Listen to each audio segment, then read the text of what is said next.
First things first, you want to open up your video project on Premiere Pro, and then you want to scroll until you find the image that you would be happy having as your thumbnail. The best images for a thumbnail are ones that include the subject to your video. In my case, it is my beautiful dog Clover. So what's great about this image is it looks very cinematic, it's a really cool angle, but the only problem is there's not a lot of space for different text on the screen. If that's something you're inclined to do, me personally, I like to have the title somewhere or an aspect of the title. So we could either go with this shot or there's one after it, which is brilliant because we've got all this room for text. However, the subject is quite small and blurry. So in the end, what we're going to do is we're going to go with this shot. Now what I'm going to do now is I'm going to scroll until we're a bit more zoomed into the image, so that when we right click it, we come up with this menu. And now we click on insert frame hold segment, there it is, and we can right click that if we make sure we're in the middle of it, and we can cut that from the timeline. Now what you want to do is you want to make sure you've not actually messed with your edit timeline too much. So on a Windows you would Control Z that twice, and on a Mac you would Command Z that twice. Now what I'm going to do is I'm going to scroll down until I find another video clip. I'm going to press X on the current sequence. It won't delete it, it'll just go back to the menu within the bin. I'm going to drag a new clip into the timeline, and this is just so we have a new sequence. I can delete that and then rename the sequence to thumbnail, just so I don't get confused. And now I'll scroll to the front of it and I will paste that either with Control V for a Windows or Command V, I believe, for a Mac. I'm not completely sure. And this is our image. So you got to bear in mind when you're making a thumbnail in Premiere Pro, on the export menu, if you go and click on JPEG, it will render much darker than your video would. So as you can see, it's crushed the blacks on Clover, she's barely viewable. Even with this like scrolled down in a smaller window, it's going to be painfully obvious that the blacks are crushed and it just looks like she's a shadow in this, which isn't what we want. So what we're going to go and do is going to leave that on the export as JPEG so we can go and check that every now and then. And we're going to go into our color panel and we're gonna just ruin it slightly. I'm gonna go into the actual color menu because it's gonna be easier. We're gonna lower the contrast significantly and lower the shadows significantly, just because we want to make sure that Clover is very visible within this image. So if we go back to export, there we go, we can see her in all her glory. She's still got some of that shadow and detail, which is good, but she looks pretty good. But now we've got the problem of the background. So what I would then go and do is go across to the effects menu and I will type in Lumetri Color, because I believe this is an American program, so that's what it calls itself, instead of with you. There we go. So we've added the new Lumetri Color to our menu, and I'm now going to go and create a mask around our subject here. Now you want to be quite liberal with the mask, you want to leave a lot of room, because then when you feather it, it's hopefully the feather dotted edge should just hit the edge of the subject, so it looks almost seamless. That's the best we can hope for. There we go. That's all sorted. We've got to make sure we invert this because we want to affect the background around her. Then if you go to the mask feather, it, as you can see, it almost perfectly sits on our subject here.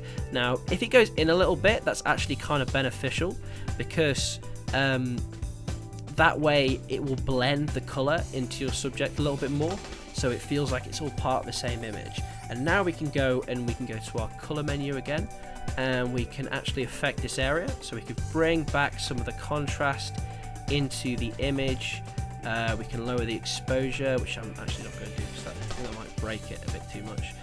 We can add a little bit more highlight, but then increase the shadows enormously just to add that texture back into it. Now if you click off, it looks like she's part of the same image. There might be a slight blend around, which if anything emphasizes your subject more, and because this is a thumbnail, not an actual moving image, it's much harder to notice and it doesn't really detract from the overall look of the thumbnail. So if we go to export, we can see how that looks.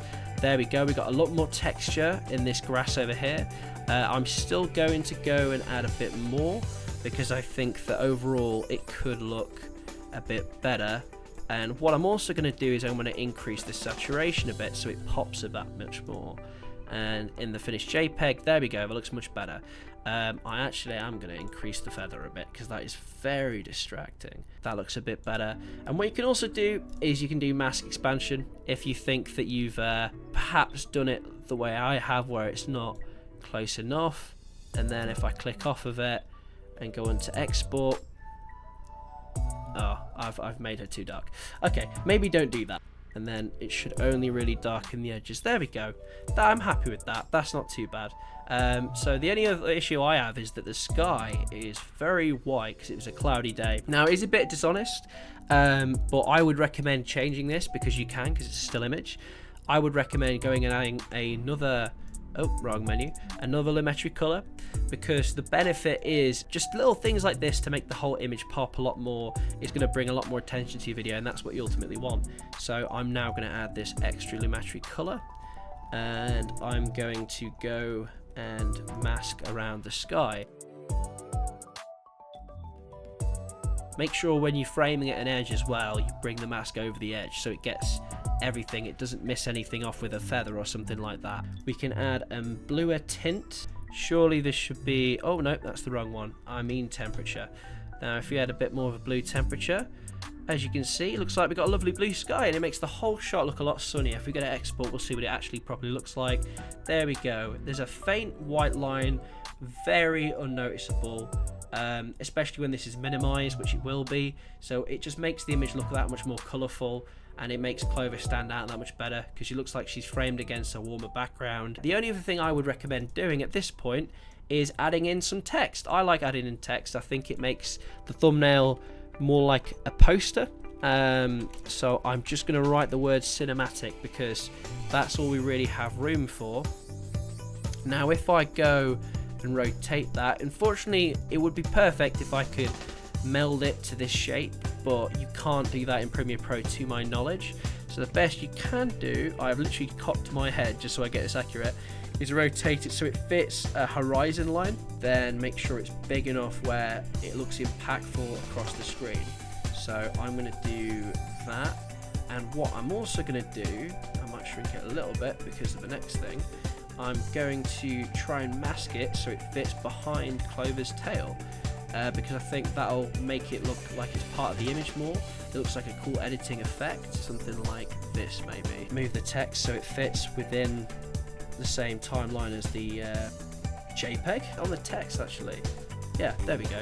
We add a little mask and invert that, and then we can see it looks like it's part of the image. And then we can do anything to our text. We can make it bigger and that mask will remain the same. As you can see, the mask remains, so you can do anything with it.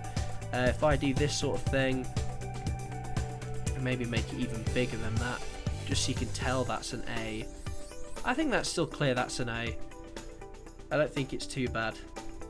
Yeah. Also, it looks quite weird and alien without the dash there, and that looks like it's part of the actual screen.